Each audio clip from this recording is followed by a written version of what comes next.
ҳаёти худ бидонад, онро ҳимоя кунад ва барои устувории ҷомеа саҳмгузор бошад. танҳо бо риояи қонун ва ҳифзи ҳуқуқҳои худ ва дигарон метавонем ҷомеаи пешрафта ва боадолат созем.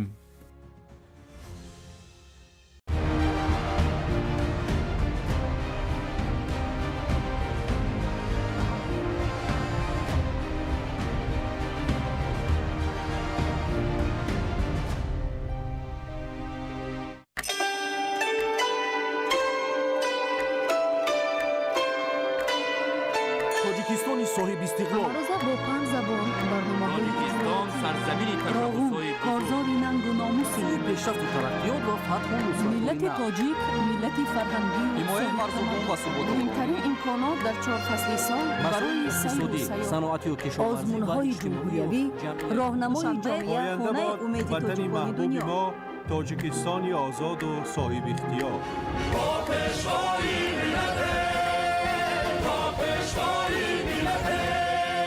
دوست باشید، اتفاق باشید، شکرانه همین دولت کنید، شکرانه همین سرزمین کنید، شکرانه کنید که چنین وطن عزیز و محبوب دارید.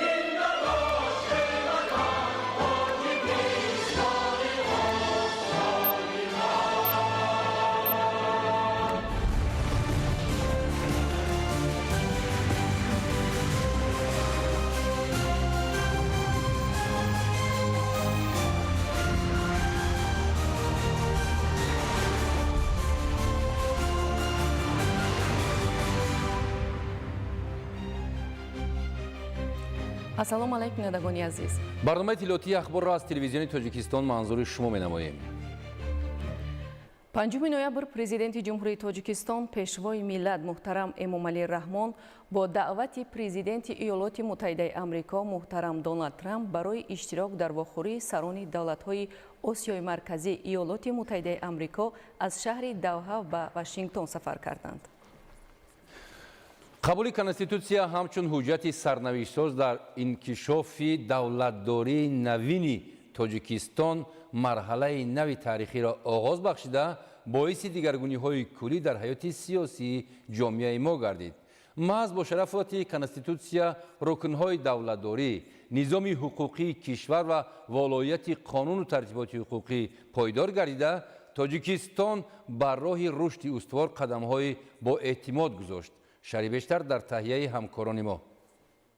конститутсияи тоҷикистон ба сифати қонуни асосии заминаҳои ҳуқуқии давлат, дахлнопазир ва якпорчагии мамлакат, манфиатҳои миллӣ, ҳадафҳои сиёсати дохиливу хориҷӣ ва асосҳои иқтисодию иҷтимоии ҷомеаи тоҷикистонро муайян намуд. дар конститутсияи ҷумҳурӣ мавқеи асосиро ҳуқуқу озодиҳои инсон ва шаҳрванд ташкил медиҳанд. 34 моддаи он ва ё аз 3/1 ҳиссаи конститутсия ба ин мавзӯъ бахшида шудаанд. махсусан пас аз тағйиру иловаҳое ки 26 сентябри соли 1999, 22 июни соли 2003 ва соли 2016 тариқи райпурсии умумии халқӣ ба конститутсия ворид гардиданд, он такмил ёфт ва пурратар гашт.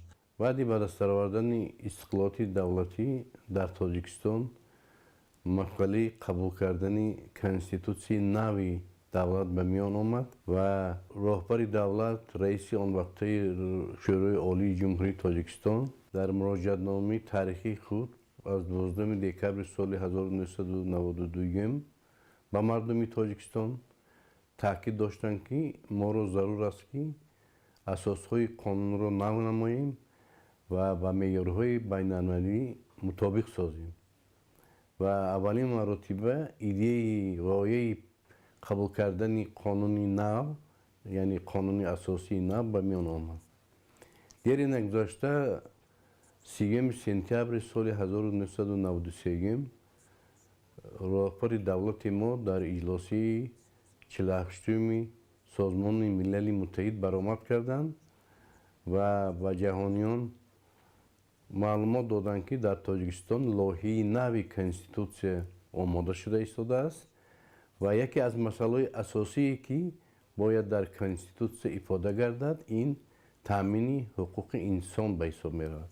тавре пешвои миллат таъкид намуданд ин санади таърихӣ ва сарнавиштсоз барои гузоштани асосҳои аркони давлатдории навини тоҷикон ноил гардидан ба сулҳу субот, ваҳдати миллӣ, дастовардҳои бузурги сиёсиву иқтисодӣ ва иҷтимоиву фарҳангӣ, рушди ҷомеаи шаҳрвандӣ ва ташаккули озодонаи шахс заминаи мустаҳкам ва боэътимоди ҳуқуқӣ фароҳам овард. ин санади олии ҳуқуқи истиқлолияти давлатии тоҷикистонро таҳким бахшида, асосҳои сиёсиву ҳуқуқӣ ва самтҳои умдаи пешрафти ҷомеаро ба меъёрҳои эътирофшудаи ҷаҳони муосир мутобиқ гардонид. дар конститутсияи амалкунандаи ҷумҳурияи тоҷикистон тамоми меъёрҳои демократӣ, нишонаҳои давлати ҳуқуқӣ ва арзиши олӣ доштани ҳуқуқ, озодӣ ва манфиатҳои инсону шаҳрванд таҷассум ёфтаанд ки ҳангоми омӯзиш аз ҷониби зиёда аз 8 давлати мутараққии ҷаҳон ин қонуни асосии давлат ба ҳайси демократитарин конститутсия эътироф гардид. конститутсия ин натиҷаи тафаккури ниёгони мо аст, ҷидду ҷаҳди таҷрибаи давлатдории халқи мо аст ки маҳз ҳамин таҷрибаи бои давлатдории мо имконият дорад ки мо ба худ конститутсия қабул кунем ва бори нахуст эълон кардем ба ҷаҳониён ки тоҷикистон ин давлати иҷтимоӣ, ҳуқуқбунёд, демократӣ ва давлати дунявӣ аст. ин ҳам хеле муҳим аст, барои ки дар конститутсияи қаблӣ ин гуна аломат, ин гуна хусусиятро мо умуман қайд накарда будем. таъмини соҳибихтиёрӣ, тамомияти арзӣ ва истиқлолият дар конститутсия вазифаи асосии давлат эълон шуда, дар айни замон ба хотири ҳимояи ин арзишҳои конститутсионӣ ва ташаккули муназзаму мӯътадили давлати навини тоҷикон, тағйирнопазир будани шакли идораи мамлакат, тамомияти арзӣ, моҳияти демократӣ, ҳуқуқбунёдӣ, дунявӣ ва иҷтимоии давлат аз ҷумлаи мақсадҳои бунёдии конститутсия эътироф гардид.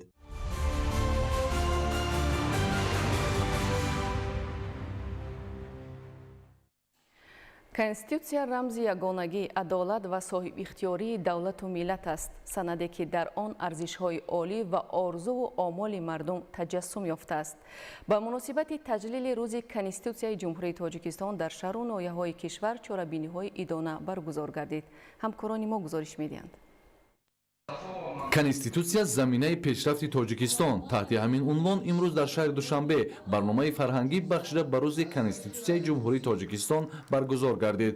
дар чорабинии тантанавӣ муовини сарвазири кишвар Сулаймон Зиёзода ва дигар намояндагони касбу кори гуногун иштирок намуданд. зимни баргузории чорабинӣ муовини сарвазири кишвар Сулаймон Зиёзода иброз доштанд ки конститутсияи тоҷикистон ба сифати қонуни асосии заминаҳои ҳуқуқии давлат, дахлнопазир ва якпорчагии мамлакат, манфиатҳои миллӣ, ҳадафҳои сиёсати дохиливу хориҷӣ ва асосҳои иқтисодиву иҷтимоии ҷомеаи тоҷикистонро муайян намуд.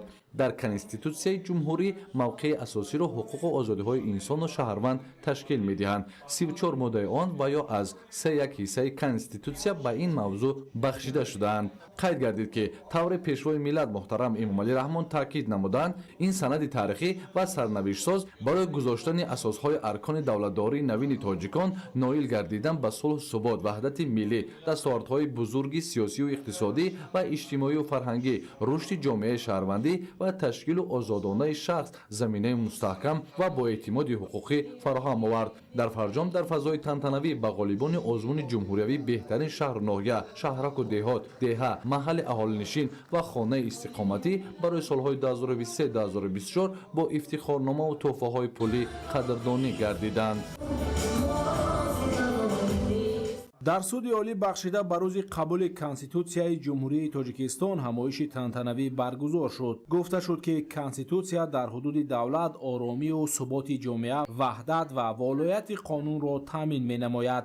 конститутсия санади воқеан таърихӣ ва тақдирсози миллат буда, истиқлолияти давлатиро дар сатҳи қонуни асосӣ муқаррар намуда, асосҳои ҳуқуқӣ ва самтҳои асосии таҳкиму пешрафти ояндаи онро мувофиқ ба меъёрҳои байналмилалӣ мустаҳкам менамояд. конститутсия моҳияти ҳокимияти судӣ ва мақсаду вазифаҳои онро муқаррар намуда, аз ҷумла пешбинӣ кардааст ки ҳокимияти судӣ мустақил буда аз номи давлат ва аз тарафи судҳо амалӣ мегардад.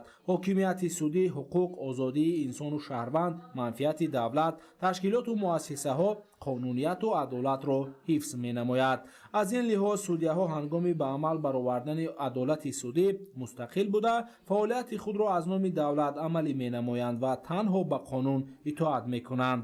конститутсия шароити мусоидро барои бунёди давлати демократӣ, ҳуқуқбунёд, дунявӣ ва иҷтимоӣ фароҳам оварда, роҳнамо ва санади ифодакунандаю ҷавобгӯи ормону орзуи халқи Тоҷикистон мебошад. дар идома маърузаҳо дар мавзӯъҳои нақши пешвои миллат дар таҳия ва қабули Конститутсияи Ҷумҳурии Тоҷикистон, инсон, ҳуқуқ ва озодиҳои ӯ арзишҳои меҳвари Конститутсияи Ҷумҳурии Тоҷикистон ва нақши Конститутсия дар таҳкими ҳокимияти судӣ пешниҳод шуд. бо мақсади эҳтирому арҷ гузоштан ба Конститутсияи Ҷумҳурии Тоҷикистон дар вазорати нақлиёт ҷаласаи тантанавӣ баргузор гардид. изҳор карда шуд ки 31 сол қабл 6 ноябри соли 1994 тариқи райпурсии умумии халқӣ, яъне аз ҷониби халқ бо дарки масъулияти баланд ва якдилӣ Конститутсияи Ҷумҳурии Тоҷикистон қабул гардидааст. Конститутсия ҳамчун санади раҳнамо ва пойдевори ҳуқуқӣ дар бунёди давлати демократӣ, ҳуқуқбунёд ва ягона нақши шоиста гузоштааст. маҳз ба воситаи Конститутсия манфиатҳои давлатию миллӣ дар кишвар ҳимоя гардид. заминаи ҳуқуқии пешрафти ҷомеа гузошта шуд ва қабул гардидани он роҳи давлат ва ҷомеаро ба сӯи рушду такомул ва тараққиёти бесобиқа муайян кард. моҳияти демократии Конститутсияи Тоҷикистон қабл аз ҳама дар эътироф гардидани халқ ҳамчун сарчашмаи ҳокимияти давлатӣ ифода ёфта, ин санад аввалин маротиба дар таърихи кишвар ҳуқуқу озодиҳои инсонро ҳамчун арзиши олӣ ва заволнопазир эътироф намудааст.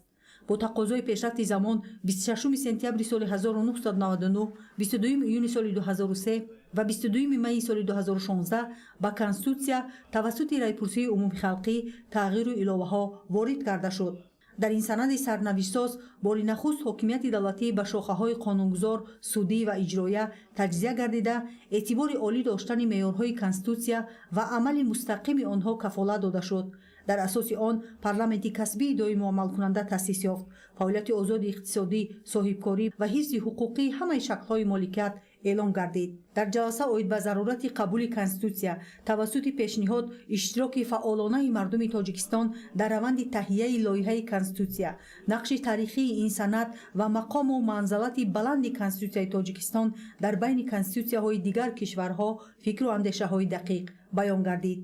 ба муносибати рӯзи Конститутсияи Ҷумҳурии Тоҷикистон ки санаи ифтихорӣ мебошад, дар Кумитаи хоҷагии манзилию коммуналӣ назди ҳукумати Ҷумҳурии Тоҷикистон низ бо иштироки роҳбарият ва намояндагони Академияи идоракунии давлатӣ назди Президенти Ҷумҳурии Тоҷикистон ва кормандон ҳамоиши тантанавӣ баргузор гардид. дар ин замина таъкид шуд ки Конститутсия рамзи садоқату саодат аст. Конститутсияи Ҷумҳурии Тоҷикистон дорои нақши таърихӣ, сиёсӣ, иқтисодӣ, иҷтимоӣ, фарҳангӣ ва ҳуқуқӣ мебошад. раванди қабул ва амали Конститутсия барои ҳар як фарди ҷомеа мояи ифтихор буда, он асосҳои сохтори конститутсионӣ, ҳуқуқ, озодӣ ва вазифаҳои асосии инсону шаҳрванд, тартиби ташкил ва таҷзияи ҳокимияти давлатиро муайяну устувор гардондааст.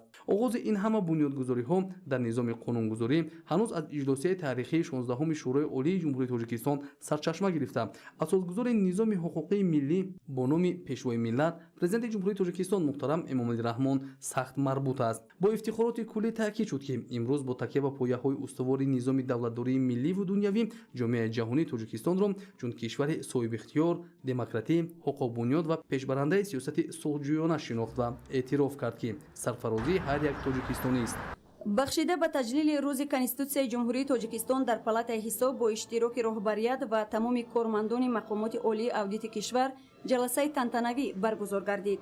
Конститутсияи Ҷумҳурии Тоҷикистон бо иродаи халқ қабул гардид ки асоси қонуни давлатдорӣ, рамзи ягонагӣ ва пояи устувори сулҳу суботи миллӣ мебошад. дар идомаи чорабинӣ таъкид гардид ки таҳти роҳбарии Президенти Ҷумҳурии Тоҷикистон, пешвои миллат муҳтарам Эмомалӣ Раҳмон, Конститутсия дар тӯли солҳои истиқлолият нақши калидӣ дар таҳкими пояҳои ҳуқуқӣ, иқтисодӣ ва иҷтимоии ҷомеа бозидааст. маҳз татбиқи меъёрҳои конститутсионӣ имкон дод ки Тоҷикистон ба ҷомеаи демократӣ, ҳуқуқбунёд ва иҷтимоӣ табдил ёбад. дар ҷараёни чорабинӣ ҳамчунин баромадҳои маърифатӣ ва суханрониҳои кормандони ин ниҳод шунида шуд ки дар онҳо аз таърихи қабули Конститутсия, муҳтавои меъёрҳои он, инчунин аз аҳамияти таърихии ин санади сарнавиштсоз ёдоварӣ гардид. қайд карда шуд ки конститутсия ҳамчун ҳуҷҷати олии сиёсӣ ва ҳуқуқӣ на танҳо тартибу низоми давлатдориро муайян мекунад, балки арзишҳои умумибашарӣ, адолат, баробарӣ, озодӣ ва эҳтироми ҳуқуқи инсонро ҳимоя менамояд. дар анҷом иштирокчиён иброз доштанд ки эҳтиром ба конститутсия ва иҷрои меъёрҳои он қарзи ҳар як шаҳрванди тоҷикистон аст, зеро ин санад заминаи асосии пойдории сулҳу субот, пешрафти давлат ва зиндагии шоистаи мардум мебошад. Конституцияи Ҷумҳурии Тоҷикистон санади тақдирсоз, роҳнамо ва шаҳодатномаи халқи Тоҷикистон аст. Дар чорабинии тантанавӣ дар хадамоти гумруки назди ҳукумати Ҷумҳурии Тоҷикистон, Конституция санаду ҳуҷҷати ифодагари азму ирода ва таҳкимбахши нияту ормонҳои халқ баҳогузорӣ шуд. таъкид гардид ки мақом ва нақши Конституцияи Ҷумҳурии Тоҷикистон дар таҳкими низоми давлатдорӣ натиҷаҳои назаррасро дорост. қабули Конституция ба сифати яке аз бузургтарин рӯйдодҳои таърихи соҳибихтиёрии мамлакат шинохта шудааст. дар ҷамъомади тантанавӣ бахшида ба 31-умин солгарди қабули Конституцияи Ҷумҳурии Тоҷикистон аз ҷониби кормандони хадамоти гумрук доир ба аҳамият ва нақши ин санади сарнавиштсози миллат баромадҳо карда шуд. бо гузашти солҳо низ наслҳои оянда воқеияти Конституцияро чун бахтномаи миллат арзёбӣ намуда, дар амал татбиқ кардани талаботи Конституция ҷомеаро боз ҳам хушбахт ва давлатро пешрафта мегардонад. иброз гардид ки мардуми Тоҷикистони соҳибистиқлол баробари қабули Конституцияи худ озодӣ ва ҳуқуқи инсонро муқаддас шуморида, бунёди ҷомеаи адолатпарвару вазифаи худ эълон ва унсурҳои асосии ҷомеаи шаҳрвандиро муайян намудааст. донистани муқаррароти Конституция ва дигар санадҳои меъёрию ҳуқуқӣ маърифати ҳуқуқии ҷомеаро боз ҳам боло бурда, ҳамзамон зиракии сиёсии ҳар шахсро тақвият медиҳад. дар хотимаи ҷаласа бо шодбошӣ ва таманниёти самимӣ ва ифтихори рӯзи Конституцияи Ҷумҳурии Тоҷикистон зикр шуд ки Конституция ба таҳкими ҳаёти осоишта, ташаккули ҷомеаи шаҳрвандӣ ва ҷомеаи адолатпарвар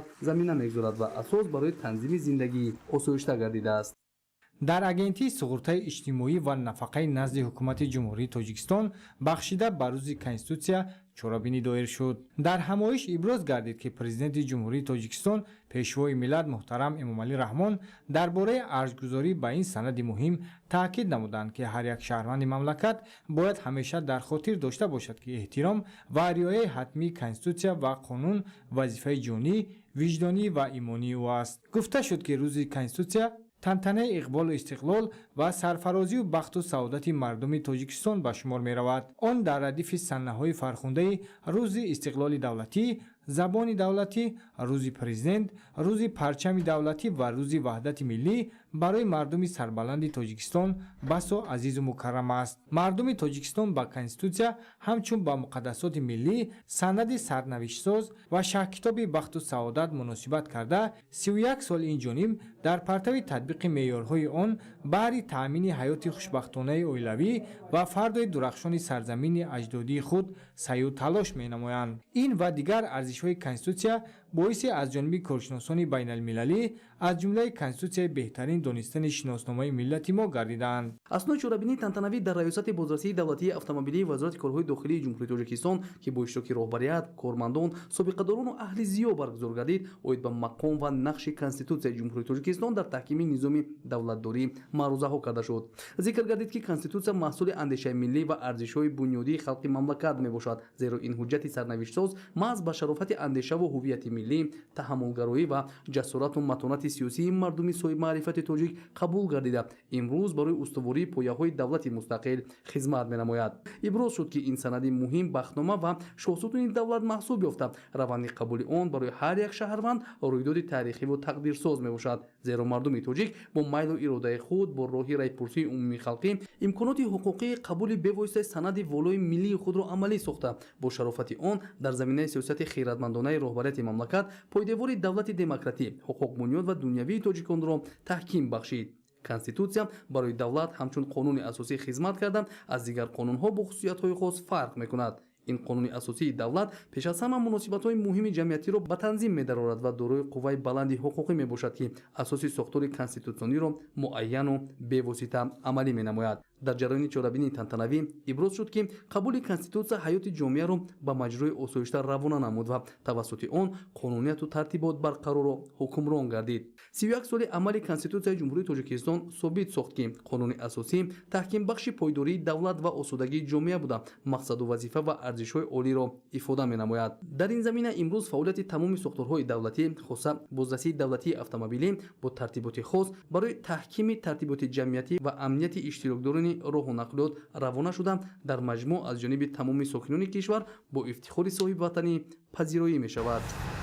ба муносибати 31-солагии рӯзи қабули Конститутсияи Ҷумҳурии Тоҷикистон дар Агентии назорати давлатии энергетикӣ назди Президенти Ҷумҳурии Тоҷикистон чорабинии тантанавӣ баргузор шуд. Дар ҳамоиш иброз гардид, ки Конститутсияи Ҷумҳурии Тоҷикистон ҳуқуқи инсонро арзиши олӣ эътироф намуда ва принсипи озодӣ ва демократия устувор аст. Бо назардошти ин воқеият, мазмун, моҳият ва истифодаи қонунҳо, инчунин фаъолияти мақомоти ҳокимияти давлатӣ вобаста ба ҳуқуқ ва озодии инсон муайян карда шудааст. дар идома таъкид гардид, ки бо мақсади амалисозии меъёрҳои Конститутсия як қатор санадҳои меъёрию ҳуқуқӣ, барномаву стратегия, консепсияу нақшаи чорабиниҳо ва санадҳои дигари муҳими давлатӣ қабул гардида, баҳри амалисозии ҳадафҳои рушди давлат, эъмори ҷомеаи ҳуқуқбунёд ва адолатпарвар, пешрафти соҳаҳои мухталифи ҳаёти ҷамъиятию сиёсӣ ва таҳким бахшидан ба ҳавасмандгардонии ҳимояи ҳуқуқи инсон равона карда шудаанд.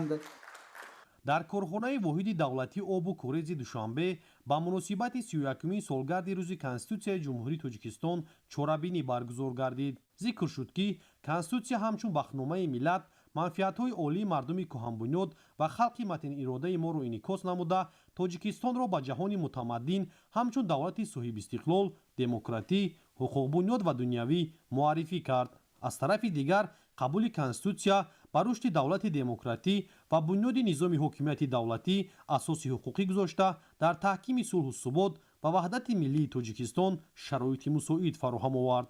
инчунин баромадкунандагон иброз доштанд, ки Конститутсияи Ҷумҳурии Тоҷикистон бо хусусияти мардумсолорӣ, эътирофи арзишҳои ҷомеаи демократӣ, риояи тавозуни олии таҷзияи рукунҳои давлат аз ҷониби мутахассисони байналмилалӣ ба сифати яке аз беҳтарин конститутсияҳо дар арсаи ҷаҳон дониста шудааст, ки он мояи ифтихори ҳар тоҷику тоҷикистонӣ мебошад. дар фарҷоми чорабинӣ барои саҳм гузоштан дар рушди соҳа ва хизмати содиқона ба як қатор кормандони собиқадори корхонаи воҳиди давлатии обу корези душанбе, ки наздик ба 40 сол дар ин самт фаъолияти назаррас намудаанд, бо ифтихорномаҳо ва тӯҳфаҳои хотиравӣ қадрдонӣ гардиданд.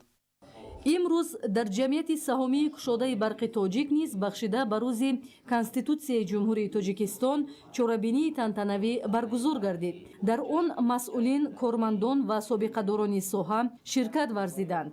иброз гардид, ки Конститутсия санади сарнавиштсозест, ки пояи давлатдории миллӣ ва зиндагии осоиштаи мардумро таъмин кардааст. меъёрҳои Конститутсия на танҳо заминаи қонунии фаъолияти мақомоти давлатӣ мебошанд, балки ҳуқуқу озодиҳои шаҳрвандонро ҳимоя намуда барои рушду пешрафти соҳаҳои ҳаётан муҳими кишвар, аз ҷумла энергетика, шароити мусоид фароҳам овардааст. дар идомаи чорабинӣ кормандони фаъол бо баромадҳои пурмазмун баромад намуда, аз нақши таърихии Конститутсия дар таҳкими истиқлолият, ваҳдати миллӣ ва пешрафти соҳаи энергетика ёдовар шуданд. дар анҷом иштирокчиён таъкид карданд, ки Конститутсия барои ҳар як шаҳрванд рамзи ягонагӣ, сулҳу субот ва кафили рушди устувори Тоҷикистони азиз мебошад. чорабинӣ дар фазои идона ва рӯҳияи баланди ватандӯстӣ анҷом ёфт.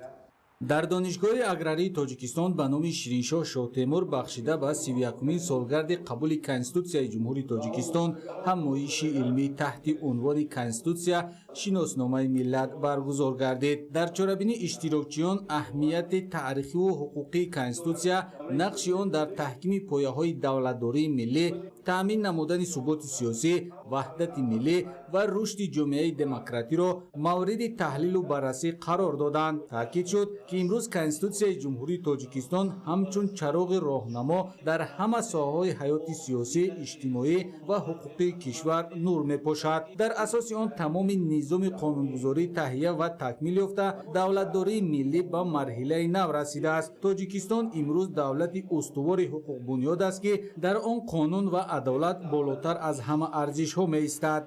дар муассисаи давлатии коллеҷи технологии шаҳри Душанбе бахшида ба рӯзи Конститутсияи Ҷумҳурии Тоҷикистон чорабинии тантанавӣ баргузор гардид. Дар ин ҳамоиш раёсат, омӯзгорон ва донишҷӯён ширкат варзиданд. таъкид карда шуд, ки Конститутсия на танҳо қонуни олӣ, балки китоби зиндагии ҳар як шаҳрванди кишвар аст, ки дар он ҳуқуқу озодиҳои инсон, меъёрҳои адолат ва қонунмандӣ таҷассум ёфтаанд. қайд гардид, ки Конститутсия барои ҷавонон мактаби худшиносӣ, ватандӯстӣ ва масъулияти шаҳрвандӣ мебошад. маҳз шинохти амиқи меъёрҳои он ҷавононро водор месозад, ки бо дониш, заҳмат ва садоқат барои пешрафти Тоҷикистони азиз саҳмгузор бошанд. дар анҷоми ҳамоиш як гурӯҳ омӯзгорон ва донишҷӯёни фаъол барои иштироки назаррас дар корҳои ҷамъиятӣ ва ташкили чорабиниҳои фарҳангиву маърифатӣ бо сипоснома ва тӯҳфаҳо қадрдонӣ гардиданд. бахшида бар рӯзи қабули Конститутсияи Ҷумҳурии Тоҷикистон дар корхонаи воҳиди давлатии роҳи оҳани Тоҷикистон бо иштироки масъулин ва кормандони соҳа ҳамоиши тантанавӣ баргузор гардид. иброз шуд, ки Конститутсия ҳамчун санади муқаддасу сарнавиштсоз ифодагари азму иродаи мардум буда, роҳи минбаъдаи рушди такомули ҷомеаи моро муайян намуд. маърузатчиён иброз доштанд, ки бо гузашти солҳо аҳамияту зарурати мавҷудияти ин ҳуҷҷати сарнавиштсоз ҳамон қадар дар таҳкими ҳокимияти конститутсионӣ, пешрафти соҳаҳои гуногуни сиёсиву иқтисодӣ ва иҷтимоиву фарҳангии кишвар ва тавсеяи нуфузи он дар арсаи байналмилалӣ мазмуну моҳияти муҳимтар касб менамояд. Конститутсияи давлати соҳибихтиёр, ки меъёрҳои он аз принсипи инсондӯстӣ манша мегирад, ҳамчун ҳуҷҷати сарнавиштсоз сиёсиву ҳуқуқӣ эътироф гардида, дар он арзишҳои муҳими ҳаётӣ, изҳори ирода ва марому мақсади кулли сокинони кишвар ба таври возеҳ инъикос гардидааст. дар шаҳри Бохтар бахшида ба 31-умин солгарди рӯзи Конститутсияи Ҷумҳурии Тоҷикистон ва иҷрои дурнамои истеҳсолии пахта дар вилояти Хатлон чорабинӣ бо иштироки намоянда аз ҳукумати Ҷумҳурии Тоҷикистон, масъулини мақомоти иҷроияи ҳокимияти давлатии вилояти Хатлон, раисони шаҳру ноҳияҳои вилояти Хатлон, кишоварзон ва кормандони касбу кори гуногун доир гардид. нахуст роҳбарияти вилоят иштирокдорони чорабиниро ба рӯзи Конститутсияи Ҷумҳурии Тоҷикистон табрик намуда, барои фаъолияти минбаъдаашон бурдбориҳо таманно намуданд. гуфта шуд, ки таҷлили рӯзи Конститутсия пеш аз ҳама арш гузоштан ба қонуни асосиву сарнавиштсози давлат ва раъи ҳамватанони азизамон мебошад, ки дар давраи басо душвори таърихи онро ҷонибдорӣ намуда, ба ин васила барои ояндаи дурахшони давлатамон заминаи боэътимоди сиёсӣ ва иҷтимоиву ҳуқуқиро фароҳам оварданд. дар идомаи ҳамоиши идона намояндаи ҳукумати Ҷумҳурии Тоҷикистон ҳозиринро ба рӯзи Конститутсия ва иҷрои дурнамои пахта, ки ба рӯзи ин ҷашни пуршукӯҳ рост омад, табрик намуда, ҷиҳати ҷамъоварии ҳосили дар саҳро буда маслиҳатҳои муфид доданд. саҳми кишоварзони вилояти Хатлон дар таъмини амнияти озуқавории кишвар беандоза буда, маҳз бо заҳмату меҳнати софдилонаи деҳқонони ин водӣ бозорҳои мамлакат бо анвои гуногуни ғизоӣ таъмин мегардад. тавре иброз гардид, имсол кишоварзони бо таҷрибаи вилояти Хатлон дар майдони умумии 108265 гектар кишти пунбадона гузаронида, бо риояи дурусти корҳои агротехникӣ, сари вақт додани обу ғизо ба гирифтани ҳосили баланд дар ҳама шаклҳои хоҷагидорӣ ноил гардиданд. гарчанде обу ҳавои имсола нисбатан гарм омада бошад ҳам, кишоварзони шаҳру ноҳияҳои вилояти Хатлон дар ҳамкорӣ бо олимони соҳаи кишоварзӣ ва интихоби тухмиҳои хушсифату ба иқлим созгорро киш намуда, беш аз 254 000 тонна ҳосили ин зироати техникиро ба даст оварданд. кишоварзон тасмим доранд, ки ҳосили дар саҳробударо беталаф ҷамъоварӣ намуда, то охири мавсим ин рақамро ба 300 000 тонна расонанд. дар идомаи чорабинӣ ба фаъолон ва роҳбарони як қатор шаҳру ноҳияҳое, ки аз иҷрои дурнамои пахта баромаданд, бо мукофотҳои пулӣ, ифтихорнома ва сипосномаи мақомоти иҷроияи ҳокимияти давлатии вилояти Хатлон сарфароз гардиданд. барои ҳавасмандгардонии пешсафони ин маъракаи муҳими саҳроӣ ба кишоварзони шаҳри Левакан, ки ҷои аввалро соҳиб гардиданд, 15000 сомонӣ, ҷойи дуюм шаҳри Бохтар 10000 сомонӣ ва ҷойи сеюм ки насиби ноҳияи Дӯстӣ гардид 7000 сомонӣ маблағ тӯҳфа карда шуд. Дар Фарҷон барномаи пурмуҳтавои фарҳангӣ аз ҷониби ҳунармандони раёсати фарҳанги вилоят пешкаши ҳозирин гардонида шуд ки ба чорабинии идона шукӯҳи дигар зам намуд. Конституция ҳамчун ҳуҷҷати сарнавиштсоз ва бахтномаи миллати тоҷик дар эъмори давлати навини демократӣ, ҳуқуқбунёд ва ягона асоси воқеӣ гузоштааст. баъди қабули Конституция, Ҷумҳурии Тоҷикистон ба марҳилаи нави рушду пешрафт ворид гардида, ҳаёти орому осоишта ва зиндагии босаодати мардум таъмин карда шуд. имрӯз Ҷумҳурии Тоҷикистон дар арсаи байналмилалӣ дар қатори амнтарин кишварҳои ҷаҳон пазируфта шудааст, ки сарчашмаи асосии чунин дастовардҳо маҳз аз пойдорӣ ва амалкарди Конституция ибтидо мегирад. вобаста ба аҳамияти Конституция дар таъмини зиндагии босаодати мардум, намояндагони мақомоти ҳифзи ҳуқуқ ва дигар сокинони маҳаллии шаҳри Кӯлоб назару андешаҳои хешро ба таври зайл изҳор доштанд. Конституцияи Ҷумҳурии Тоҷикистон тавонист он ҳуҷҷатҳои сиёсӣ ва бунёдӣ ки ба истиқлолияти давлатӣ заминагузор буданд ба таври расмӣ, яъне симои ҳуқуқӣ ба онҳо бахшанд ва дар робита ба ин Ҷумҳурии Тоҷикистон бо дигар давлатҳо муносибатҳои сиёсӣ ва иқтисодӣ инчунин дипломатиро ба роҳ монд. 31-солагии Конституцияи Ҷумҳурии Тоҷикистон ҳамчун ҷашни миллӣ ба густариши худогоҳию худшиносии миллӣ, ваҳдати миллӣ ва ҳамзамон ҳисси ватандӯстии ҳар як фарди бо нанги номуси ватан нерӯи тоза мебахшад. Конституция ин на танҳо ҷамъи моддаҳо, меъёрҳои ҳуқуқ аст. он таҳкурсии устуворе аст, ки тамоми низоми ҳуқуқии кишвари мо дар асоси он сохта шудааст. барои кормандони прокуратура Конституция ҳуҷҷати роҳбарикунандаи бевосита ба ҳисоб меравад. вазифаи асосии мо назорати риояи дақиқ ва иҷрои ахилаи қонунҳо дар тамоми кишвар ба ҳисоб рафта, мо ин вазифаи хешро маҳз дар асоси волояти қонуни асосӣ, яъне Конституцияи Ҷумҳурии Тоҷикистон амалӣ карда истодаем. мустаҳкам кардани қонуният мақсади асосии мо ба ҳисоб рафта, он ба кори ҳаррӯза ки барои ҳифзи ҳуқуқ ва манфиатҳои инсон, таъмини адолат, ташкил кардани шароите ки дар он ҳар як шахс худро зери ҳифзи давлат меҳисобад, амалӣ карда истодааст. маҳз Конституция кафолати оромӣ ва рушди кишвари мо ба ҳисоб меравад. Конституция ин асноди ҳуқуқӣ санади муҳим ва асосии давлати соҳибистиқлоли Ҷумҳурии Тоҷикистон ба ҳисоб рафта сарчашмаи ҳамаи қонунҳо ва санадҳои меъёрии амалкунандаи Ҷумҳурии Тоҷикистон мебошад. Конституция асоси таъминкунандаи рушди бомароми соҳаҳо ва ҳаёти осоиштаи мардум мебошад. Конституция ки тамоми қонунҳо аз он сарчашма мегирад, барои пешрафт ва рушди давлат хизмат мекунад ва бахтномаи ҳар як миллат унвон мегардад. Конституцияи Ҷумҳурии Тоҷикистон воқеан бахтномаи миллати тоҷик аст, зеро он конституцияи мукаммале ҳаст, ки аз ҷиҳати ҳифз ва эътирофи ҳуқуқу озодиҳои инсон ва шаҳрванд ба қатори беҳтарин конституцияҳои давлатҳои дунё дохил карда шудааст. оромиву суботи комил, таъмини амнияту баробарҳуқуқии шаҳрвандон ки мардуми Тоҷикистон аз шаҳди он баҳравар ҳастанд, дар асоси ҳамин конституцияи амалкунандаи кишвар ба даст омадааст. ин конституция ҳамун конституцияст ки ормонҳои садсолаҳои таърихии миллати тоҷикро дар худ инъикос мекунад. имрӯз коршиносони сатҳи байналмилалӣ ин конституцияро дар шафати 5 конституцияи беҳтарини ҷаҳон эътироф намуданд ва комилан коршиносони байналмилалӣ воқеӣ баҳогузорӣ карданд, чунки агар мо конституцияи Ҷумҳурии Тоҷикистонро варақ гардонем, мо мебинем ки ҳамаи он нуқтае ки дар конституцияи амалкунандаи кишвари азизамон Тоҷикистон имрӯз инъикос мегардад, ин дар ҳақиқат манфиатҷӯи кулли қишрҳои ҷомеаи муосири Тоҷикистон мебошанд. дар зарфи 31 соли амалкарди Конституцияи Ҷумҳурии Тоҷикистон дар баробари фароҳам омадани заминаҳои рушду пешрафти соҳаҳои мухталифи мамлакат ва баландгардидани сатҳи иқтисодиёт, ҳамзамон ҷиҳати муаррифии кишвари соҳибистиқлол дар арсаи байналмилалӣ, нақши ин ҳуҷҷати сарнавиштсоз басо бузургу арзишманд маҳсуб меёбад.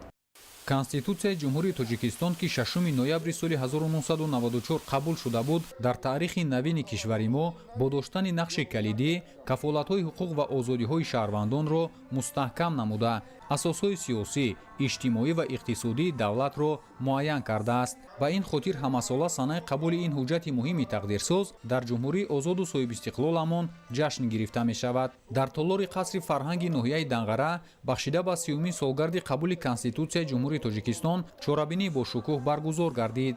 гуфта шуд ки дар тӯли солҳои мавҷудият конститутсия ба рушд ва пешрафти кишвари мо хидмат кардааст. бо шарофати ин санад сохторҳои демократӣ ва ҳуқуқӣ тақвият ёфта муносибатҳои иҷтимоиву иқтисодӣ мутобиқи меъёрҳои байналмилалӣ таҳким ёфтанд. иброз гардид ки конститутсияи кишвар барои бунёди давлатдории навин аҳамияти таърихию ҳуқуқӣ ва сиёсӣ дорад ва он тоҷикистонро давлати демократию ҳуқуқбунёд дунявӣ ва ягонаю иҷтимоӣ эълон дошта барои таҳкими рукнҳои давлатдорӣ пойдории сулҳу ваҳдат суботи сиёсӣ амалишавии ҳадафҳои стратегии давлат рушди низоми ҳуқуқии мамлакат таҳкими муносибатҳои байналмилалӣ ташаккули ҷомеаи шаҳрвандӣ таъмини риояи ҳуқуқу озодиҳои инсону шаҳрванд ва муҳайё намудани фазои мусоид барои рушди озодии ҳар фард заминаи боэътимоди ҳуқуқӣ гузошт. сипас дар вазъияти тантанавӣ якчанд нафар собиқадорон ки дар барқарорсозии сохти конститутсионӣ саҳм гузоштаанд бо медалу сипосномаҳои мақомоти иҷроияи ҳокимияти давлатии ноҳияи Данғара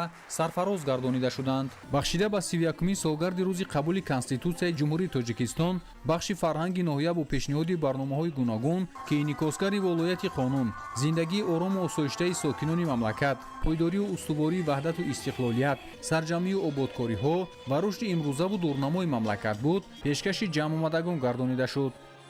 ҳамчунин устодону донишҷӯёни муассисаи давлатии донишкадаи байналмилалии Данғараи муассисаи давлатии донишгоҳи байналмилалии сайёҳӣ ва соҳибкории Тоҷикистон бахшида ба 31-солагии Конститутсияи Ҷумҳурии Тоҷикистон маҳфили хотирмон баргузор намуданд. таъкид гардид ки дар сатҳи Конститутсияи Тоҷикистон тамоми хусусиятҳои ҷаҳонии давлат яъне мустақилияти давлат бо ҳама унсурҳояш аз қабили ҳудуд соҳибихтиёрӣ дар ҳалли масъалаҳои дохили давлатӣ мақомоти олии ҳокимияти давлатӣ худидоракунии маҳаллӣ шаҳрвандӣ қонунгузории мустақил асъори миллӣ қувваҳои мусаллаҳ ва ғайра мустаҳкам гардида барои муносибати мутақобилаи давлат ва мақомоти давлатӣ бо ҷомеа ва ниҳодҳои он заминаи мусоиди ҳуқуқӣ ба вуҷуд оварда шудааст. донишҷӯён дар навбати худ бо қироати шеърҳо дар васфи истиқлолу озодӣ волояти қонун ва дигар муқаддасоти миллӣ чорабинии имрӯзаро шукӯҳи дигар бахшиданд.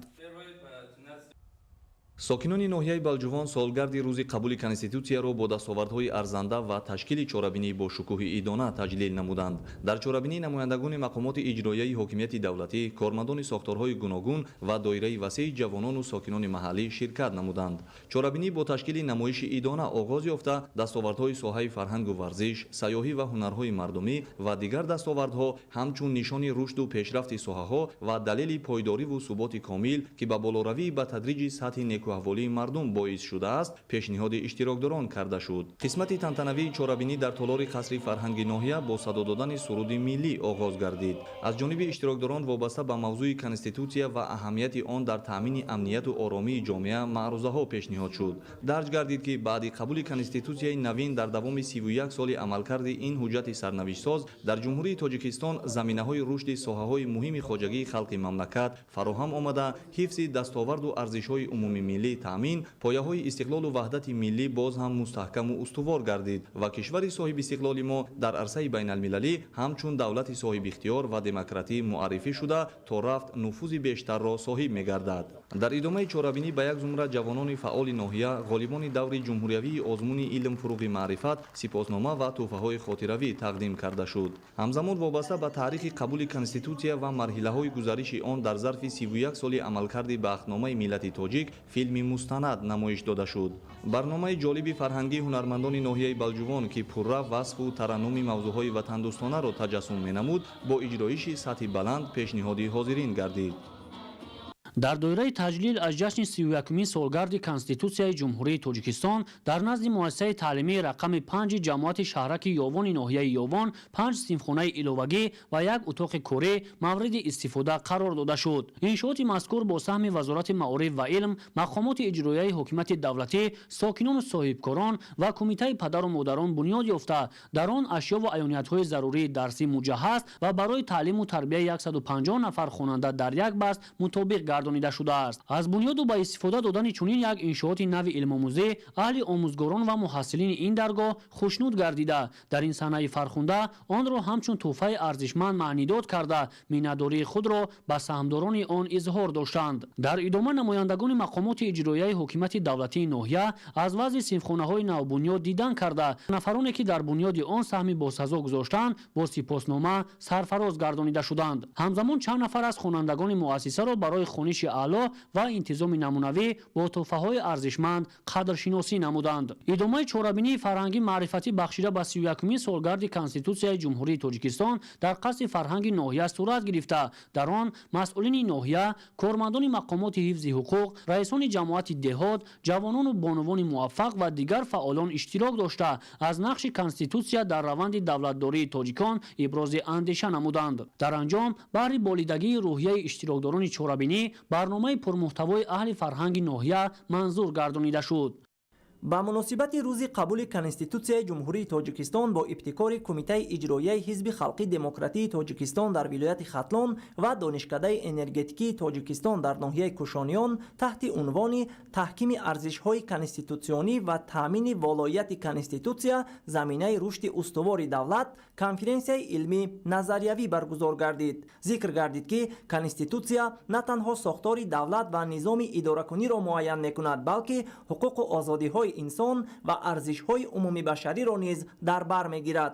аз ҷумла дар моддаҳои он принсипҳои баробарӣ, адолати иҷтимоӣ ва тақсимоти ҳокимият ба 3 шохаи мустақил қонунгузор, иҷроия ва судӣ муқаррар гардидааст. иштирокчиёни ҳамоиш таъкид намуданд ки Конститутсия асоси ҳуқуқии истиқлоли давлатӣ, ҳимояи озодӣ ва ҳуқуқи шаҳрвандонро фароҳам оварда ба таҳкими ҷомеаи демократӣ мусоидат намудааст.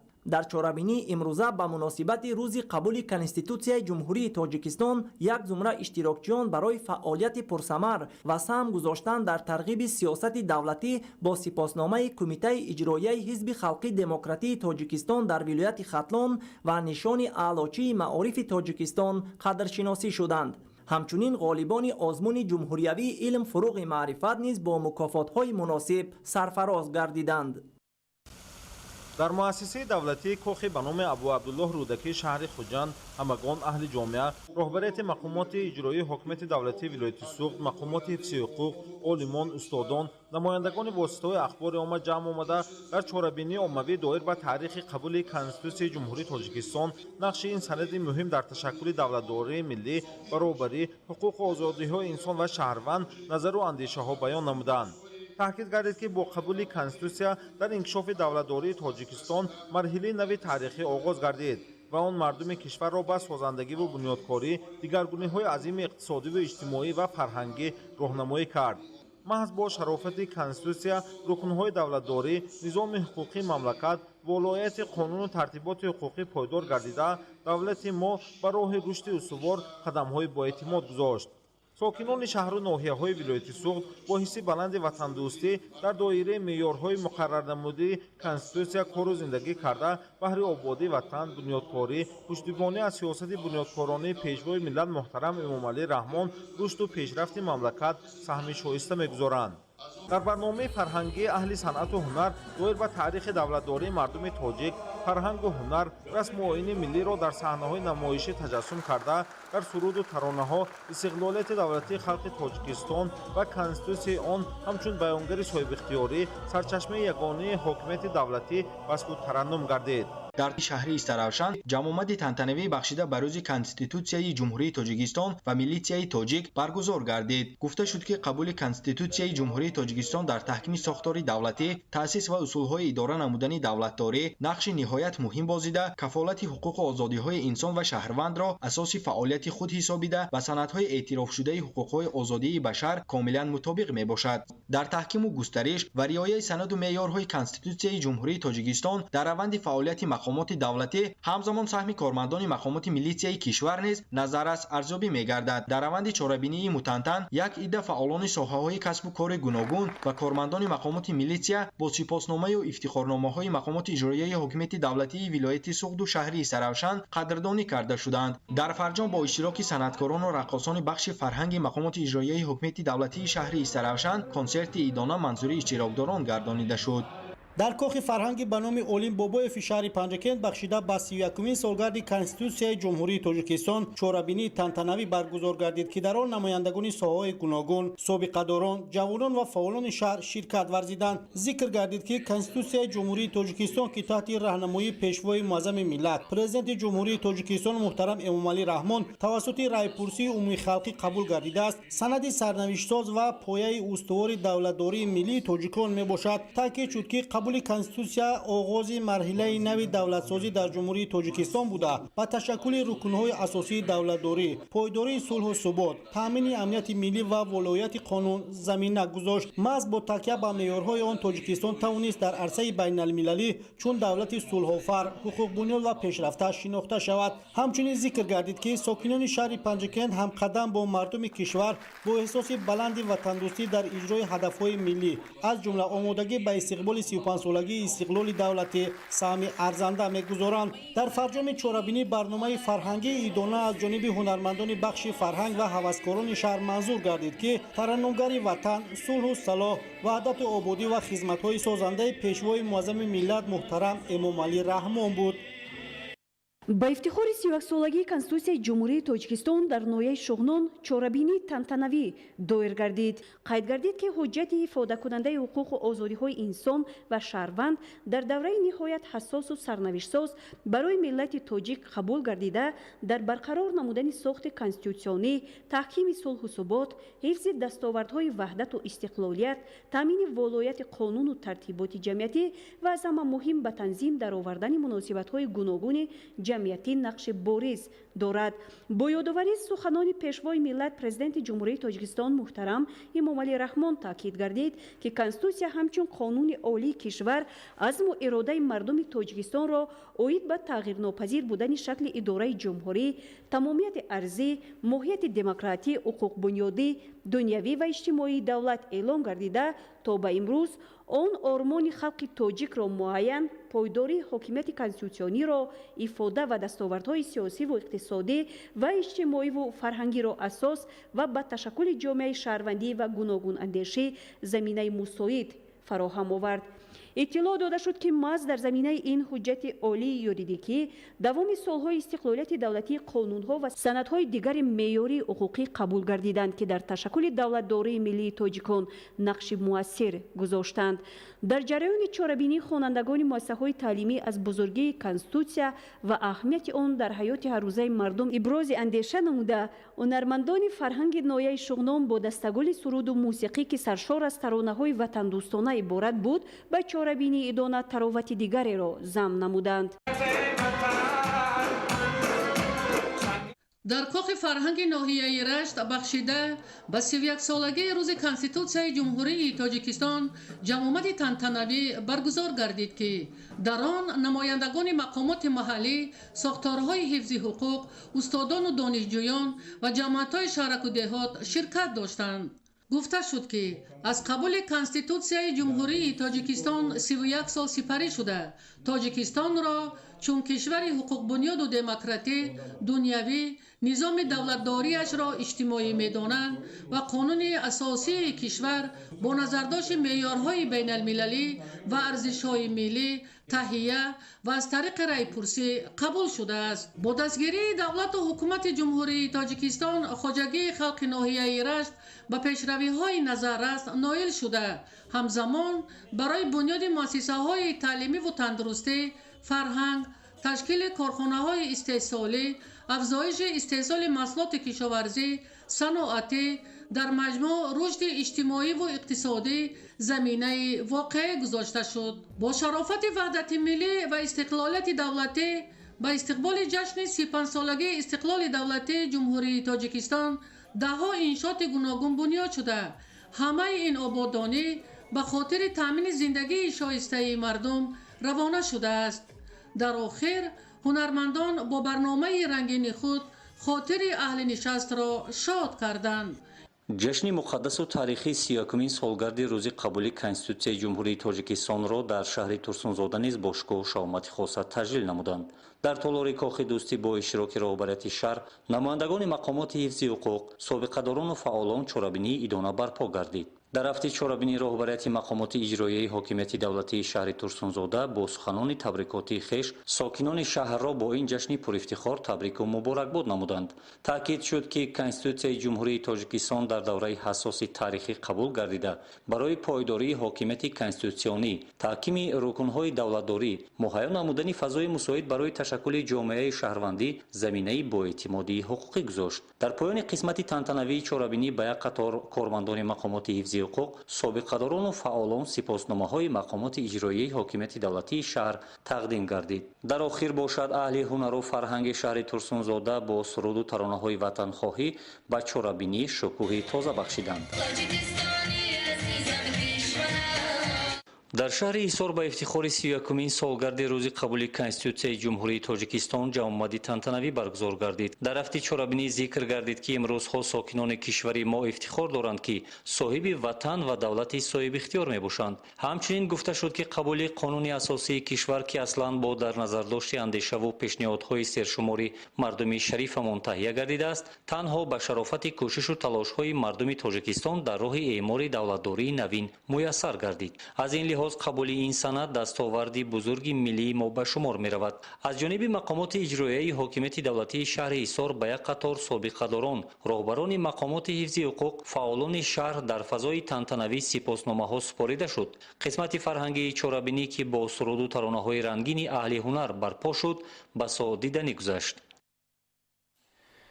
имконот ва иқтидори сайёҳии ҷумҳурии Тоҷикистон инобат дар намоишгоҳи байналмилалии World Travel Market 2025 дар асоси дастури ҳидоятҳои президенти ҷумҳурии Тоҷикистон пешвои миллат муҳтарам Эмомалӣ Раҳмон ва бо дастгирии сафорати ҷумҳурии Тоҷикистон дар шоҳигарии Муттаҳидаи Британияи Кабир ва Ирландияи Шимолӣ дар шаҳри Лондон ба таври шоиста муаррифӣ мегардад.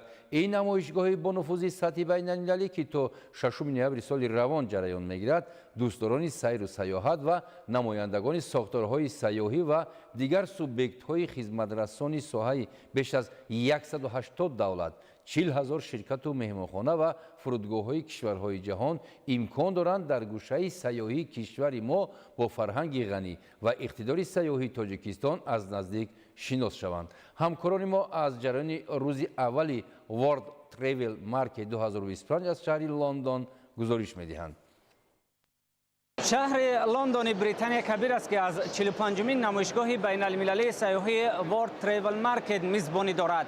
ин намоишгоҳ пас аз намоишгоҳи ITB Берлин дуюмин намоишгоҳи бо нуфузи сатҳи ҷаҳонӣ дар соҳаи сайёҳӣ аст ки ҳамасола бештар аз 180 кишвари ҷаҳон ва 40 000 ширкатҳо, меҳмонхонаҳо ва фурудгоҳҳо дар он иштирок намуда имконот ва иқтидори сайёҳии худро барои ҷаҳонгардон муаррифӣ ва таваҷҷӯҳи онҳоро ба бахшҳои гуногуни сайёҳии кишвари худ ҷалб месозад.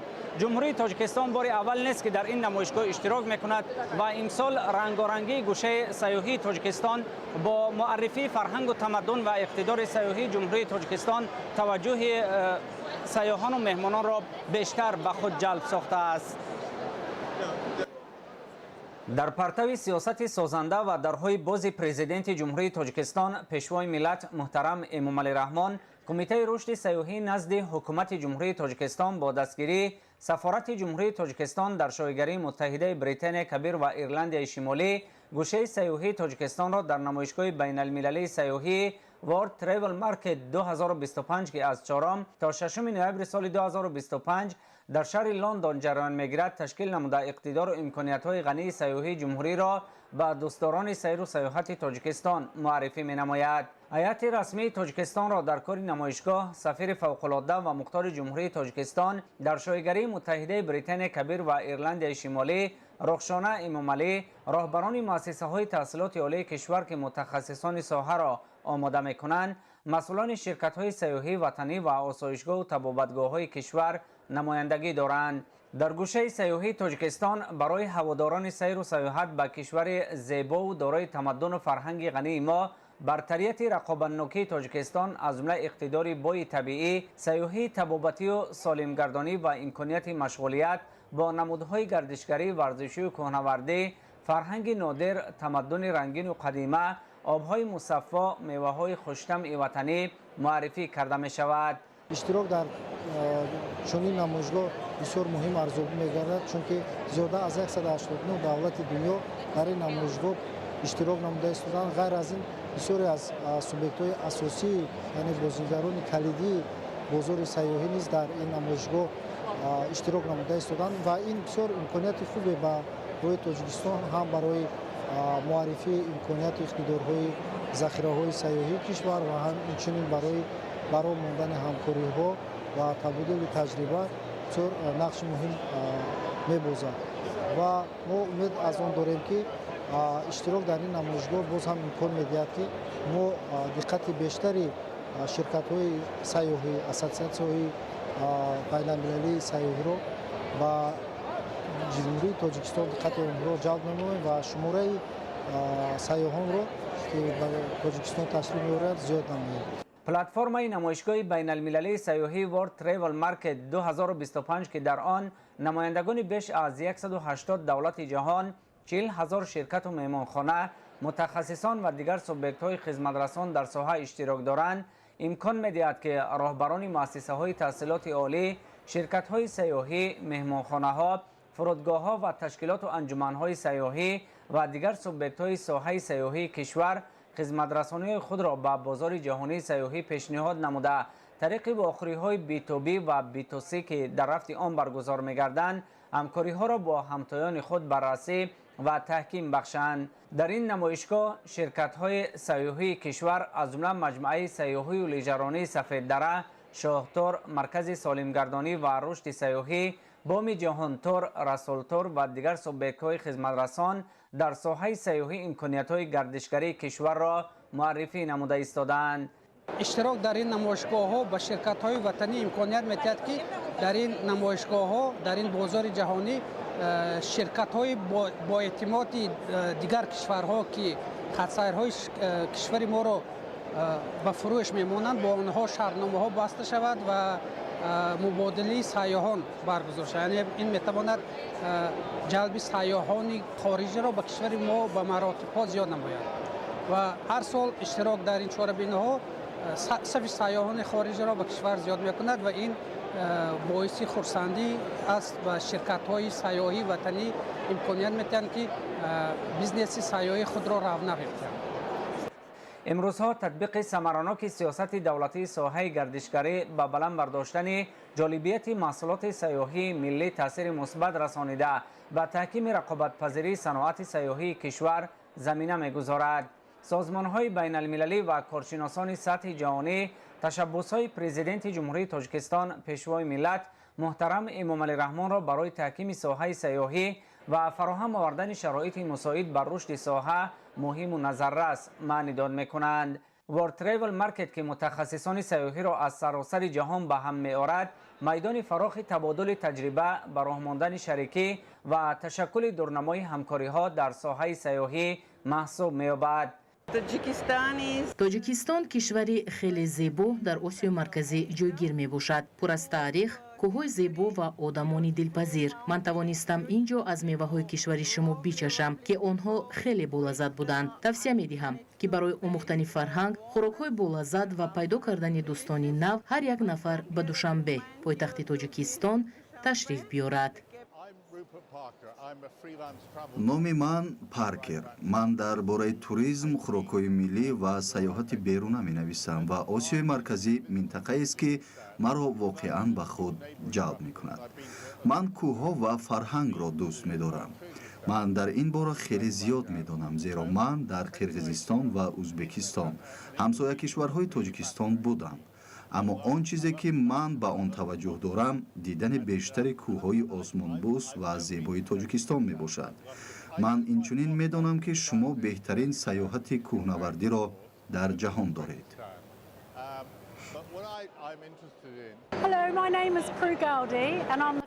Салом, номи ман Прю Гауди аст ва ман асосгузори Adventure Travel Networking ҳастам. Мо як ширкати Бритонияи кабир ҳастем. Мо асосан ба сайёҳати саргузаштӣ ва таҷрибавӣ, ки таъсири мусбат дорад, таваҷҷӯҳ дорем. Ман ба ширкатҳои сайёҳии кишвари шумо мулоқот кардам ва интизори омӯхтани маълумот дар бораи Тоҷикистон ҳастам. Атрофи шиносоӣ бо табиат, таърих, фарҳанг, туризм ва шиносоӣ бо хӯрокҳои миллии Тоҷикистон суҳбат доштем. Ба гӯшаи сайёҳии кишвари шумо барои омӯхтани фарҳанги Тоҷикистон омадам. Самтҳои роҳи абрешим хеле ва хеле маъмул буданд. ҳоло онҳо рӯ ба афзоиш доранд. Талабот ба ин минтақаи ҷаҳон дар ҳоли афзоиш аст. Пас ин имкони воқеан муҳим барои мост, ки омӯзем ва маълумоти бештар пайдо кунем. имрӯзҳо бо мақсади кашфи бозорҳои нави сайёҳӣ ташкили гӯшаи кишвар дар намоишгоҳҳои байналмилалии сайёҳӣ дар дохил ва хориҷи кишвар, иштирок дар ҷаласаҳо ва ҳамоишҳои маҷмӯи умумии Созмони ҷаҳонии сайёҳӣ, форум, пахши маводи таблиғотӣ, иттилоотӣ, инфотурҳо дар хориҷи кишвар ва такмили ихтисоси кормандони бахши сайёҳӣ дар кишварҳои аз лиҳози сайёҳӣ пешрафта баргузор гардида истодаанд. сайёҳӣ аз соҳаҳои ояндадорест, ки тамоми ҷаҳонро бо ҳам мепайвандад, миллатҳои гуногунро муттаҳид мекунад, ба ҳамкории осоишта, табодули таҷриба ба нафъи мутақобила мусоидат мекунад. тавре иттилоъ дода шуд, дар давоми баргузории намоишгоҳи мазкур дар гӯшаи сайёҳии Тоҷикистон баргузории беш аз 30 мулоқоту охириҳо бо мақсади баррасии ҳамкориҳо бо намояндагони кишварҳои хориҷӣ, аз ҷумла роҳбарони ширкатҳои сайёҳӣ, коршиносону мутахассисон дар назар дошта шудааст. дар ҳамин замина дар рӯзи аввали баргузории намоишгоҳи байналмилалии World Travel Market 2025 роҳбарияти Кумитаи рушди сайёҳӣ назди ҳукумати ҷумҳурии Тоҷикистон бо як қатор намояндагони сайёҳии давлатҳои гуногун ва ширкату расонаҳо, аз ҷумла BBC ва Lonely Planet мулоқотҳои судманд анҷом дода, дар доираи он масоили марбут ба таҳкими ҳамкориҳо, рушди фаъолияти ширкатҳои сайёҳӣ, зеҳни сунъӣ, кадрӣ ва рақамикунонии соҳа мавриди баррасӣ қарор гирифтанд. ҳамзамон дар ҷараёни мулоқотҳо намояндагони ҷумҳурӣ оид ба зарфияти сайёҳии кишвар маълумот дода зикр намуданд, ки ҳукумати ҷумҳурии Тоҷикистон барои таъмини ҷолибияти соҳа барои сармоягузорони дохилию хориҷӣ имтиёзҳои зиёд муқаррар намудааст. инчунин роҳбарони муассисаҳои таҳсилоти олии кишвар дар доираи вохӯриҳо, ки дар ҳошияи намоишгоҳи мазкур сурат гирифтанд, оид ба табодули академии донишҷӯён, такмили ихтисоси омӯзгорон ва ташкили барномаҳои муштарак гуфтугӯ анҷом доданд. мо дар ин чорабинӣ тавонистем, ки бо бисёр донишгоҳҳо ва ширкатҳои сайёҳӣ, ки барои омода кардани мутахассисон мусоидат мекунанд, мулоқотҳо анҷом диҳем. ва донишгоҳи давлатии Бохтар ба номи Носири Хисрав тамоми кӯшишҳоро ба харҷ медиҳад, ки бо як натиҷаи назаррас ба ватан баргардад. таъкид кардан ба маврид аст, ки ҷумҳурии Тоҷикистон ба масъалаи рушду тавсеяи муносибатҳои дӯстона бо кишварҳои аврупоӣ, ки шоҳигарии Муттаҳидаи Британияи Кабир ва Ирландияи Шимолӣ дар байни онҳо мақоми хоса дорад, таваҷҷӯҳи зиёд зоҳир менамояд. равобит бо шоҳигарии Муттаҳидаи Британияи Кабир ва Ирландияи Шимолӣ дар муносибатҳои хориҷии ҷумҳурии Тоҷикистон ҷойи махсусро ишғол менамояд. шоҳигарии муттаҳида дар миёни кишварҳои хориҷи дур яке аз аввалин кишварҳое ба шумор меравад, ки истиқлолияти давлатии Тоҷикистонро ба расмият шинохтааст. муносибатҳои дипломатӣ байни ҷумҳурии Тоҷикистон ва Подишоҳии Муттаҳида 15 январи соли 1992 барқарор шудаанд. 20 декабри соли 2001 сафорати шоҳигарии Муттаҳидаи Британияи Кабир дар Душанбе кушода шуда, 11 феврали соли 2008 сафорати ҷумҳурии Тоҷикистон дар Британияи Кабир ба фаъолият шурӯъ намудааст. дар маҷмӯъ муносибатҳои Тоҷикистону Британияи Кабир дар соҳаи сайёҳӣ дар сатҳи муносиб роҳандозӣ шуда ҳамасола дар ҳоли густариш мебошанд. иштироки ҳайати Тоҷикистон дар намоишгоҳи байналмилалии сайёҳии World Travel Market дар шаҳри Лондон барои рушду тавсеяи бештари ҳамкориҳои ҷумҳурии Тоҷикистон бо шоҳигарии Муттаҳидаи Британияи Кабир ва дигар кишварҳои қораи Аврупо натиҷаҳои назаррас ба бор хоҳад овард.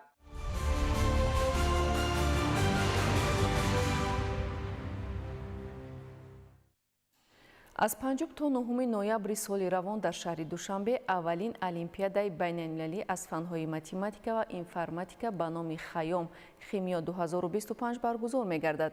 Олимпиадаи байналмилалӣ бо мақсади арҷгузорӣ ба мероси илмии ҳаким Умар Хаём ва дар доираи солҳои 2025-2030 солҳои рушди иқтисоди рақамӣ ва инноватсия роҳандозӣ гардидааст. Ҷаҳонгир Сафарализода гузориш медиҳад. олимпиада ба номи ҳакими машҳури тоҷику форс, файласуф, риёзидон, ситорашинос ва шоир Умар Хаём бахшида шуда бо ташаббуси Маркази ҷумҳуриявии дарёфт ва рушди истеъдодҳои Вазорати маориф ва илми Ҷумҳурии Тоҷикистон баргузор мегардад, ки баҳри рушди ҳамкориҳои байналмилалӣ дар соҳаи илмҳои дақиқ равона шудааст. Ҳадафи асосии олимпиадаи байналмилалӣ дастгирӣ ва рушди донишу маҳорати илмии хонандагон, тақвияти муносибати дӯстона байни наврасону ҷавонон ба ҳисоб меравад. Аввасола иштироки хонандагони Ҷумҳурии Тоҷикистон дар зиёда аз 40 олимпиадаҳои байналмилалӣ таъмин карда мешавад, аммо ин аввалин бор аст ки Тоҷикистон мизбони чунин олимпиада аст. Аз рӯи классификатор ва гурӯҳбандии олимпиадаҳо, олимпиадаи ба номи Хаём Кимиё 2025 ба гурӯҳи олимпиадаҳои сатҳашон баланд дохил мешавад. Дар олимпиада хонандагони 6 давлат тариқи ҳузурӣ ва хонандагони 2 давлат тариқи фосилавӣ иштирок менамоянд. Тоҷикистонро дар ин сабқат 10 даста муаррифӣ менамоянд. Ҳар даста аз 2 информатик ва 2 нафар математик иборат мебошад. Дар олимпиадаи байналмилалии Химиё 2025 дастаҳо аз кишвари узви иттиҳоди давлатҳои мустақил ва қитъаи Авроосиё 100 нафар дар 2 гурӯҳи синусолӣ синфҳои 7 ва 8 ва 9 ва 11 иштирок карда донишу маҳорати худро аз фанҳои математика ва информатика месанҷанд. Наша сборная команда прибыла сегодня ночью, несмотря на позднее время. Нас тепло, гостеприимно встретило руководство вашей страны, и мы впервые будем участвовать в Олимпиаде по математике и информатике. Благодарить организаторов Олимпиады за теплый радушный прием, за классную, хорошую организацию такого мероприятия. И надеюсь, что эта Олимпиада обязательно из года в год будет проходить в вашей стране, и мы, как всегда, будем участниками этого большого, грандиозного мероприятия. Я очень рад, что в Таджикистане проходит такое большое мероприятие, Олимпиада по математике и информатике имени Умара Хаяма. Тут собрались одни из самых сильных учеников с 6 стран, и надеюсь, что Олимпиада пройдет очень хорошо. Нам понравился город, сама Олимпиада.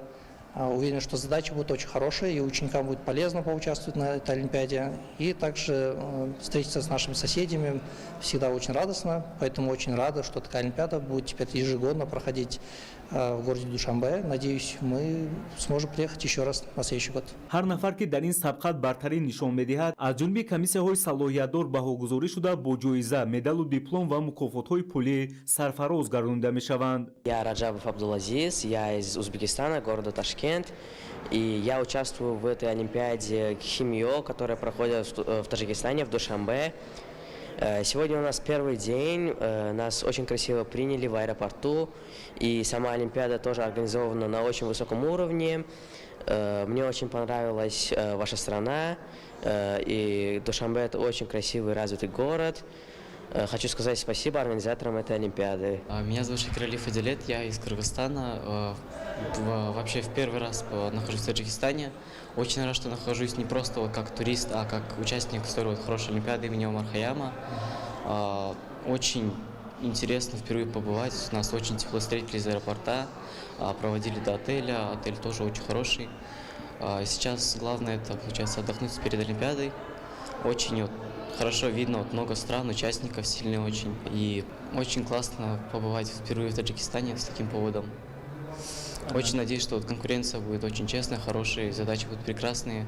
И всем удачи. олимпиадаи байналмилалӣ аз фанҳои математика ва информатика ба номи Хаём Химиё 2025 ҳамчун яке аз василаҳои муҳими муайянсозии сатҳи донишу малакаи хонандагон дар соҳаи риёзиёт ва технологияҳои иттилоотӣ, инчунин рушди тафаккури мантиқӣ ва қобилияти ҳалли масъалаҳои мураккаби таҳлилӣ ба роҳ монда шудааст. олимпиадаи байналмилалӣ барои рушди илму технологияи муосир, ташаккули тафаккури эҷодии насли наврас ва муаррифии кишвар ҳамчун маркази маърифатӣ мусоидат хоҳад кард.